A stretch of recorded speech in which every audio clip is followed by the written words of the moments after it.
मंच पर बैठे हुए समस्त आदरणीय जन और मेरे सामने आकार लेते हुए नवीन भारत के युवा नेताओं, आप सबको प्रणाम करता हूं। बहुत ही सम्मोहक विषय है और बहुत अद्भुत आयोजन है। केवल एक शब्द में यह बात निबट सकती है, राजनीति का धर्म हो या धर्म की राजनीति हो। इस मंच पर अलग अलग विचार और अलग अलग राजनीतिक प्रतिबद्धताओं वाले लोग बैठे हैं। कांग्रेस से राजीव बैठे हैं, जिनके साथ सनातन शत्रुता के साथ हमारा जन्म हुआ है राजनीति में। अन्य दलों के आस्था रखने वाले लोग भी होंगे, लेकिन हमें यह स्वीकार करना पड़ेगा कि 5000 वर्ष की भारतीय संस्कृति और सनातन आस्थाओं में राजनीति का धर्म रहा है, धर्म की राजनीति नहीं रही है। मंच पर विश्व हिंदू परिषद के एक वक्ता को मैं सुन रहा था। मैं विज्ञान का विद्यार्थी हूं, धर्म का विद्यार्थी नहीं हूं, लेकिन एक बार संस्कार विधि की पुस्तक पढ़ रहा था। उसमें राज्याभिषेक संस्कार पढ़ने लगा। मैंने सोचा कि राजा तो बचे नहीं, हालांकि कुछ लोग कोशिश में हैं कि वो खानदानी राजा बने रहें और हम लोग कोशिश में हैं कि उन्हें नीचे उतारते रहें। तो मैंने सोचा संस्कार विधि पढ़ लूं। संस्कार विधि में लिखा है कि जो नया युवराज राजा के पद पर बैठेगा, 7 पवित्र नदियों के जल से उसका अभिषेक होगा। आसपास के राज्य उसके लिए उपहार लेकर आएंगे। राजमाता उसको स्नान कराएंगी दूध से, शहद से और पंचामृत से। और जिस समय वो गद्दी पर बैठेगा, तब कुल पुरोहित जो होंगे राज्यसभा के, वो उसे एक सोने का दंड देंगे और उसके हाथ में दंड देकर कहेंगे, सर्वदंडोऽसि। हे राजन, आप ईश्वर की पृथ्वी पर मनुष्य की अवधारणा है, आप ईश्वर के प्रतिनिधि हैं, आप चारों वर्णों के लिए दंड के अधिकारी हैं, ब्राह्मण, क्षत्रिय, वैश्य, हरिजन। आप किसी को दंड दीजिए, किसी को आप पुरस्कार दे दीजिए, किसी की गर्दन उतार लीजिए, यह आपका सर्वदंड है। जब राजा इस दंड को स्वीकार करेगा और उसके बाद राज्य पुरोहित के पैर छुएगा, तो राज्य पुरोहित उसकी पीठ पर एक मोर का पंख मारकर कहेंगे, धर्मदंडोऽसि। यह धर्म का दंड है जो तुम्हारे भी ऊपर है। यह हमारी अवधारणा थी। मुझे लगता है कि पिछले 70 वर्षों में हमारा धर्मदंड कमजोर हो गया है। यह तो सही बात है कि अगर कोई राजा अहंकारी हो तो परिसर से निकलकर उसको सत्ता के गलियारों से खींचकर बाहर निकालना युग के हर चाणक्य का कर्तव्य है। मैं भी एक विश्वविद्यालय में पढ़ाता रहा हूं। 2011 में राजीव जी की सरकार के साथ संघर्ष करते हुए मुझे उस नौकरी से इस्तीफा देना पड़ा। लेकिन लोग मुझसे जानना चाहते हैं कि आप कवि सम्मेलन या कविता छोड़कर राजनीति में क्यों आए। जिस समय सिकंदर का आक्रमण हुआ, तक्षशिला के एक स्नातक और अध्यापक चाणक्य ने भारत के सारे राजवंशों के दरवाजे पर हुंकार लगाई और कहा, देश लुटने वाला है, आपस की लड़ाई छोड़िए, एक साथ आ जाइए। लेकिन किसी ने उस पर ध्यान नहीं दिया। जब वो देश के सबसे बड़े दरवाजे पर गया, पटना में महाराज नंद के, तो नंद के राज्यसभा में दोपहर के समय नृत्य चल रहा था और सुरा सेवन चल रहा था, मदिरा पी जा रही थी। उसने कहा, आपसे समय चाहिए। राजा ने कहा, यह कौन मूर्ख प्रोफेसर आ गया हमारा आनंद खत्म करने के लिए, हमारा भारत उत्सव खत्म करने के लिए। उसको बाहर निकाल दिया गया। चाणक्य उसके बाद किसी राजा के दरबार में नहीं गया। उसने संकल्प लिया उस शिक्षक ने, और सड़क के किनारे बैठे हुए एक सामान्य युवक चंद्रगुप्त को भारत का सम्राट बना दिया। यह प्रत्येक चाणक्य की जिम्मेदारी है कि जब जब राज्यसभा, लोकसभा और सत्ता के शीर्ष पर बैठे हुए सत्ताधीश मदान्ध हों, जब जब उनको लगे कि हम हिंदुस्तान के आका हो गए हैं, जब जब वो बाबा साहब भीमराव अंबेडकर द्वारा प्रस्तुत संविधान की पहली भूमिका वी द पीपल को हमसे पलटकर पूछने लगे कि हु द पीपल, आप कौन लोग हो जो हमसे बात करने आए हो, तब तब उनकी जिम्मेदारी है कि वो रामलीला मैदान के मंच से उतरे, एक राजनीतिक संगठन बनाएं और अहंकार में जूझते हुए लोगों को सत्ता से शून्य करके उस सत्ता पर अधिकार प्राप्त करें, उस राज्य को चलाएं, उस व्यवस्था को चलाएं। ये उनकी जिम्मेदारी है। राजनीति इतनी अप्रासंगिक वस्तु नहीं है। राजनीति युग धर्म है। ये महात्मा तिलक की जगह है। आजादी का एक आंदोलन का समय ऐसा था जब आजादी के लिए लड़ने वाले सभी लोग तिलकाइट्स कहलाते थे। एक बाहर से आए हुए पत्रकार ने महात्मा तिलक से पूछा था कि अगर आजादी आ गई तो फिर आप क्या करेंगे, आपका आंदोलन तो आजादी का है। तो उन्होंने कहा, विज्ञान का शिक्षक हूं, गणित का शिक्षक हूं, गणित पढ़ाऊंगा वापस जाकर। मेरा क्या काम है, मैं युग का चारण हूं, कविता गाने वाला हूं। मैंने कभी इन युवाओं के लिए प्रेम के गीत गाए हैं, कभी इसी महाराष्ट्र से गए हुए बेटे के लिए रामलीला में होठों पर गंगा हो, हाथों पर तिरंगा हो गाया है। अगर इस मंच पर बैठे हुए या इस मंच से इतर सुनते हुए राजनीति के सारे लोग युग धर्म की शाश्वत प्रांजल ईमानदार राजनीति करने लगेंगे तो मुझ जैसे अध्यापक को फिर क्लास में जाके कविता पढ़ानी है, फिर क्लास में जाके लेक्चर देना है, हमें कहां राजनीति करनी है। लेकिन अगर आप अपना काम नहीं करेंगे तो हमारी छोड़िए, वो पीछे खड़ा हुआ कोई भी लड़का एक दिन उठेगा, एक लड़की उठेगी और आपके 125, 120 और 70 साल से चले आए राजनीतिक अहंकार को चुनौती देगी और उसी फटी और कमीज में दिल्ली में जाकर मुख्यमंत्री के पद पर जाकर बैठ जाएंगे, वहां शपथ ले सकते हैं। इसलिए राजनीति करने वाले लोगों को यह ध्यान रखना है कि जिस कार्य के लिए उन्हें नियत किया गया है व्यवस्था द्वारा, उसका वो आदर करें। दुष्यंत कुमार ने 1977 में आपातकाल के दौरान एक शेर में एक मिसरा कहा था, देश की महियसी और मेधावी प्रधानमंत्री श्रीमती इंदिरा गांधी जी के बारे में। उन्होंने कहा था कि तुम्हारे पांव के नीचे कोई जमीन नहीं, अजब तो यह है कि फिर भी तुम्हें यकीन नहीं, और तू इस मशीन का पुर्जा है, तू मशीन नहीं।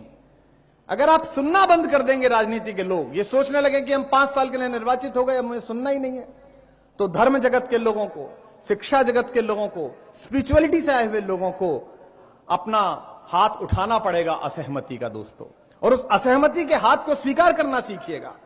आज राज्यसभा में राजीव भाई आप बैठते हैं, उसी राज्यसभा में पंडित जवाहरलाल नेहरू द्वारा नामित होकर चुनाव लड़कर हिंदी की कविता का एक बड़ा बेटा बैठा था, मेरे आदरणीय रामधारी सिंह दिनकर।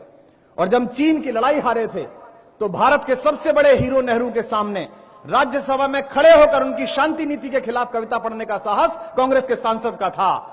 नेहरू जी के सामने दिनकर जी ने कविता पढ़ी, रे रोक युधिष्ठिर को न यहां, जाने दे इसको स्वर्ग धीर, पर फिरा हमें गांडीव गदा लौटा दे अर्जुन भीम वीर, कह दे शंकर से आज करें वे प्रलय नृत्य फिर एक बार, सारे भारत में गूंज उठे हर हर बम बम का महोच्चार। ये कविता पढ़ने का साहस दिनकर में राज्यसभा में था और इसे सुनने का साहस आपके और हमारे पहले प्रधानमंत्री में था। राजनीतिक दलों में काम करने वाले हम नेताओं को आपस में इस बात पर चिंता करनी चाहिए कि आज हम में इतना साहस है कि हम अपने बड़े नेताओं के सामने अपना सत्य बोल सके, जनता जो कहना चाहती है वो बोल सके। इसलिए राजनीति का धर्म पैदा करिए, धर्म की राजनीति मत करिए। अगर कोई शासक अनाचारी है और किसी योगी को, किसी साधु को, किसी तपस्वी को, योग के लिए, आयुर्वेद के लिए काम करते हुए किसी व्यक्ति को वो अपमानित करके भगा देता है, तो यहां तक तो संकल्प ठीक है कि मैं इस शासन को उखाड़ फेंकूंगा, लेकिन यह संकल्प थोड़ा गलत है कि इस शासन को उखाड़ फेंकूंगा और इन्हें सत्ता में ले आऊंगा, यह गलत है। साधु का धर्म है कि वो राजनीति पर अनुशासन करे, राजनीति उस पर अनुशासन ना करे। तो जितने युवा मित्र यहां पर बैठे हैं, आप एक दूसरे के साथ वैचारिक रूप से असहमत होइए, लेकिन आप इस बात को स्वीकृति दीजिए कि हम उस लोकतंत्र में पैदा हुए हैं। आज हमको बताया जा रहा है कि डेमोक्रेसी शब्द तो पश्चिम से आया है। आज हमको बताया जा रहा है कि पश्चिम के विचारकों ने हमें गणतंत्र सिखाया। आज से 2000 वर्ष पूर्व कालिदास ने अभिज्ञान शाकुंतला में ग्रंथ लिखा है। राजा दुष्यंत जंगल गए, महर्षि कर्ण की बेटी शकुंतला पर मोहित हुए, उससे गंधर्व विवाह किया, एक रात रुके, उसे गर्भवती बनाया, लौट आए। 7 महीने बाद माता गौतमी उस 7 महीने की प्रेग्नेंट बेटी को लेकर रात के 3 बजे पहुंची राजा दुष्यंत के घर पर। और यह कवि ने लिखा है, इसलिए सही ही होगा, इसमें कोई एजेंडा नहीं था कवि का। कालिदास ने लिखा है कि रात के 3 बजे सबसे बाहर खड़े हुए प्रतिहारी से पूछती है माता गौतमी, यह राजा दुष्यंत का महल है? बाहर खड़ा हुआ एनएसजी कमांडो, वो पुलिस वाला, वो होमगार्ड कहता है हां जी उन्हीं का महल है। गौतमी माता पूछती है क्या मैं उनसे मिल सकती हूं? एक पंक्ति आती है और पंक्ति है, अविश्रमोयम लोकतंत्र से सर्वाधिकारा, this is your continuous constitutional right to meet your emperor at any time. घंटा बजाइए, सोता हुआ दुष्यंत महल से निकल के आएगा।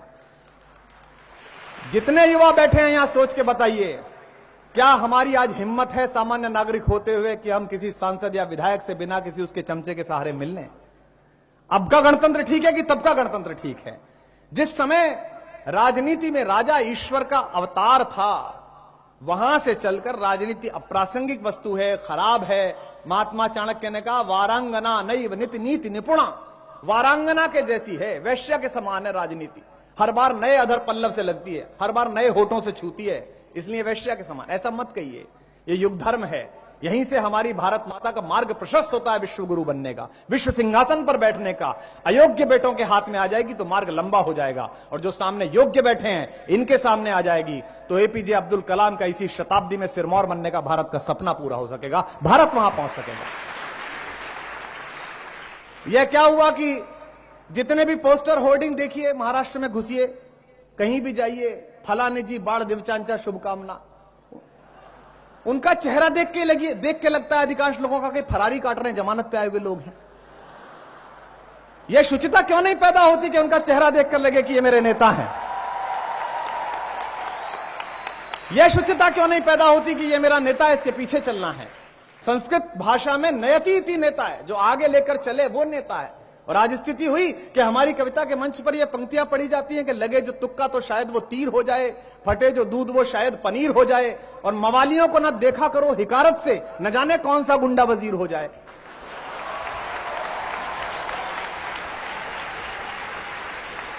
फेसबुक पे आईआईटी आईएम के पढ़े हुए बच्चे लिखते हैं, ट्विटर पे मुझे लड़के लिखते हैं, सर आप तो इतने अच्छे कवि हैं, आपने हमारी मोहब्बत की शायरियां लिखी, आप पॉलिटिक्स में मत जाइए। उनको पॉलिटिक्स में उत्तर प्रदेश में समाजवाद के नाम पर परिवारवाद बेचने वाले लोग बर्दाश्त हैं। उनको उत्तर प्रदेश में दलितों के नाम पर हीरे पहनने वाली महारानी बर्दाश्त है। उनको पूरी भारत की राजनीति में 120 साल में राष्ट्रीय बोझ बना हुआ एक युवा नायक तैयार है, वो स्वीकार है। उनको धर्म के नाम पर राजनीति बेचते हुए लोग स्वीकार हैं। लेकिन हम लोग जो इस बात से दुखी हैं, जिन्होंने अच्छी शिक्षा पाई, मुझे गर्व है कि मैं एक प्रोफेसर का बेटा हूं, मैंने विश्वविद्यालय टॉप किया, गोल्ड मेडलिस्ट रहा। मुझे गर्व है कि मैं हिंदी की कविता को गूगल हेडक्वार्टर्स तक और कैलिफोर्निया और जापान तक लेकर गया। अगर मुझे इस बात की पीड़ा है, मुझे इस बात का कष्ट है कि देश की राजसत्ता के चारों तरफ वो लोग हैं जो नहीं होने चाहिए, तो उन्हें अपदस्थ कौन करेगा? ये जो ड्राइंग रूम बहस है, ये जो एलीट की शाम की बहस है, ये शाम को वोदका की चुस्की लेते हुए या स्वीट कॉर्न सूप पीते हुए, well this Kejriwal guy is doing something different you know but actually is not a good path, इससे देश नहीं चलेगा। ये फ्लाइट में 1A और 1B पर बैठने वाले लोगों से देश नहीं चलेगा। ये देश सामने खड़े हुए इन्हीं बंटी बबलियों से चलेगा जो अपने घरों से आए हुए हैं, जो सामने बैठे हुए हैं। और आपको अपनी अवधारणा तलाशनी पड़ेगी, आपको अपना संकल्प तलाशना पड़ेगा। एक दूसरे को स्वीकार करना सीखिए साहब। प्रधानमंत्री बने नेहरू जी, संपूर्ण बहुमत थी कांग्रेस का, उसके बाद भी उन्होंने ऐसे 3 मंत्रियों को शपथ दिलाई जो कांग्रेस के लोग नहीं थे। राष्ट्रवाद के प्रबल प्रवर्तक अमर हुतात्मा स्वर्गीय श्यामा प्रसाद मुखर्जी को कश्मीर मामलों का मंत्री बनाया। बाबा साहब भीमराव अंबेडकर जिनसे उनके मतभेद थे, उनको कानून मंत्री बनाया। और जब हम पाकिस्तान से लड़ाई जीते श्रीमती इंदिरा गांधी के नेतृत्व में, तो पूर्ण बहुमत होते हुए भी संयुक्त राष्ट्र संघ में हमारा प्रस्ताव रखने के लिए उन्होंने कांग्रेस के किसी सांसद को नहीं भेजा, सदन में सर्वश्रेष्ठ बोलने वाले मेरे कवि कुल के बड़े पंडित अटल बिहारी वाजपेयी को उसका चेयरमैन बनाकर भेजा।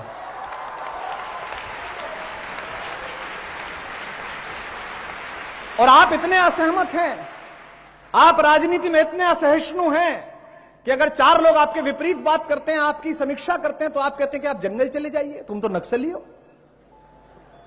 मैं पूना में खड़ा हुआ हूं, आध्यात्मिक की जगह है, जंगल कौन सी खराब चीज है साहब?